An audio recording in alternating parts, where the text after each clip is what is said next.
अस्सलाम वालेकुम नाजरीन, मैं हूँ नीलम नवाब। सबसे पहले आज की अहम खबरें। खबर शामिल करते हैं सियालकोट से, जहां पर हमारे नुमाइंदा खुर्रम मीर की रिपोर्ट के मुताबिक सियालकोट आस्तान आलिया बेगुई शोर शरीफ सालाना महफिल मिलाद मुस्तफ़ा सल्लल्लाहु अलैहि वसल्लम सफर मदीना रहबर शरीयत बाबा जी मोहम्मद नदीम नक्शबंदी कादरी अलमारूफ फलव अली सरकार के आस्ताना पर हुई।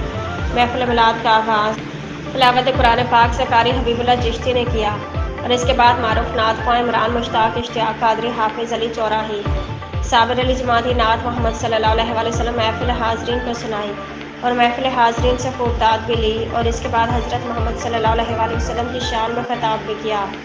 खतीब हज़रत अल्लामा उमर शहजाद सुल्तानी और पीर तरीक़त रहबर शरीयत पीर बाबा जी मोहम्मद नदीम नक्शबंदी कादरी अलमारूफ फलव अली सरकार ने भी खिताब किया। खिताब के बाद हाजरीन महफिल में से 2 लोगों को उम्रा का मुफ्त पैकेज भी दिया। महफिल में आए मेहमान गिरामी मर्द और ख़वातीन की बड़ी तादाद ने शिरकत की।